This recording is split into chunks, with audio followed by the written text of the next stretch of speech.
Shalom, mes frères et sœurs en Christ. C'est votre serviteur et votre frère Fulgence. Que le Seigneur, dans sa grande bonté, nous accorde la grâce de nous perfectionner dans la sanctification, l'humilité, l'obéissance complète à sa parole,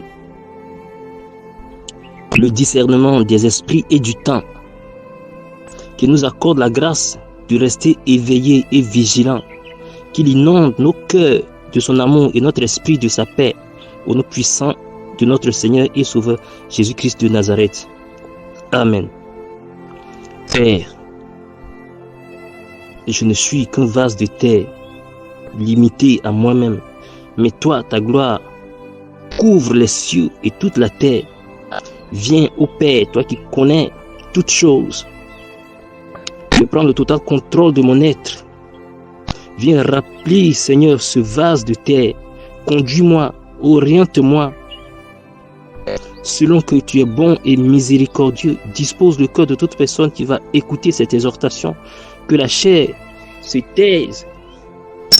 Que seule ta volonté soit faite au travers de ce message, afin que les cœurs portent d'abondants fruits pour ta gloire au nom puissant de notre Seigneur et Sauveur Jésus-Christ de Nazareth. Amen. Gloire et honneur soient rendus à notre Seigneur et Sauveur Jésus-Christ qui m'accorde le privilège de venir livrer ce message à moi et à tout son peuple, dont j'annonce rapidement le thème. Dans quelle posture attends-tu le roi des rois? Car le Seigneur ne vient pas pour un peuple encore courbé, couché ou en train de sommeiller. Amen. Verset biblique à l'appui. 1 Pierre chapitre 3 verset 15, Lévitique chapitre 25 verset 17, Hébreux chapitre 3 verset 16. Amen. Peuple bien-aimé de l'Éternel, nous devons comprendre que notre vie de chrétien et notre intimité avec Dieu est basée d'abord sur sa crainte pure. Notre vie de chrétien et notre intimité avec le Seigneur ne commencent pas dans l'assemblée, car elles sont d'abord secrètes. Elles commencent d'abord dans le cœur, ensuite dans notre maison et se manifestent enfin dans l'assemblée, l'Église. Voilà pourquoi Dieu a commencé par le cœur quand il a dit « Tu aimeras le Seigneur de tout ton cœur ». Le Seigneur ton Dieu de tout ton cœur, de toute ton âme et de toute ta pensée. Gloire soit rendue à notre Seigneur et Sauveur Jésus-Christ. 1 Pierre chapitre 3 verset 15 que je lis au nom puissant de Jésus-Christ.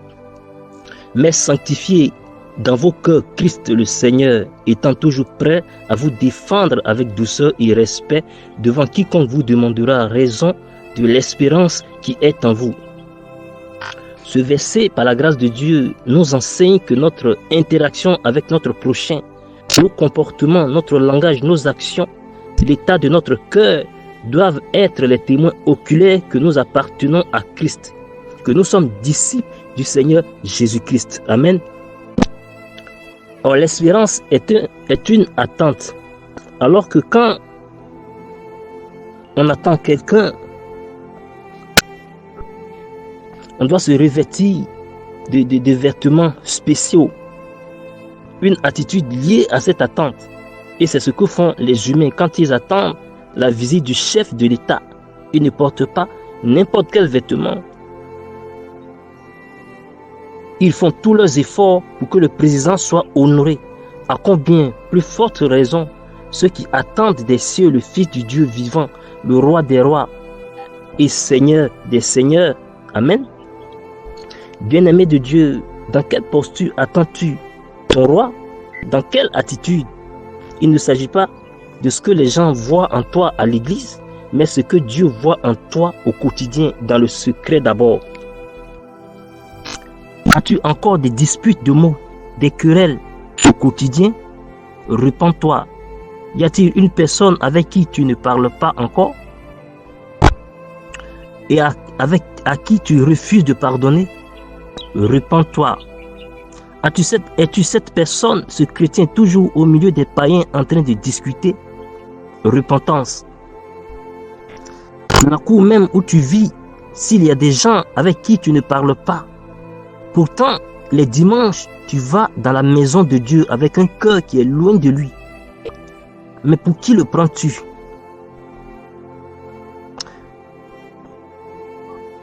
Mais vas-tu dans sa maison? Pour quoi faire? Va d'abord te réconcilier avec celui auquel tu ne parles pas avant de venir dans la maison de Dieu. Lévitique chapitre 25 verset 17 que je lis au nom puissant de Jésus-Christ. Aucun de vous ne trompera son prochain et tu craindras ton Dieu car je suis l'Éternel, votre Dieu. Peuple de Dieu, sachant que nous pouvons nous dérober aux yeux des hommes à la justice humaine, mais non à Dieu et à sa justice. On n'attend pas Jésus-Christ en vivant une vie d'injustice, en agissant injustement avec notre prochain. Dans les affaires ou dans quoi que ce soit. Bien-aimé, si tu traites affaire avec un homme et que dans cette affaire tu uses de tromperie dans le secret, ce n'est plus le Fils de Dieu que tu attends, mais c'est les ténèbres que tu verras à la place de la lumière. Ne sais-tu pas que le Seigneur a l'œil sur tout ce qui se fait dans le secret? Tu as tellement agi dans ce sens que tu es devenu sage à tes propres yeux. Tu ne crains plus rien. Mais si tu ne te repens pas, Dieu te reprendra un jour. Et si l'enlèvement se produisait pendant que tu es dans cette vie secrète d'injustice, tu ne seras pas enlevé. Bien-aimé de Dieu, que chacun de nous prenne garde à la posture dans laquelle il attend le Seigneur. Es-tu encore courbé? Relève-toi. Es-tu étendu par terre? Relève-toi. Car on n'attend pas quelqu'un en étant courbé ou penché ou étendu par terre. Encore moins le Seigneur des Seigneurs. Mais on se tient debout pour accueillir celui qu'on attend. Peuple de Dieu, redressons-nous, prenons la bonne position, revêtons les habits dignes du Fils de Dieu auquel tous les anges, auquel tous les puissants anges sont soumis. J'ai par la grâce de Dieu mentionné plus haut que l'intimité avec Dieu commence d'abord dans le cœur, ensuite chez nous à la maison. Et quand je parle de la maison, il s'agit de l'individualité avec le Seigneur. Bien-aimé de Dieu, Hébreux chapitre 3, verset 16 que je lis au nom puissant de Jésus-Christ.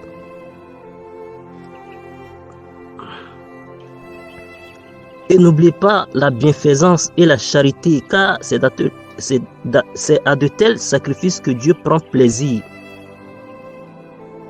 Nous allons donc nous appuyer sur le sacrifice de la libéralité dans son sens encore plus profond.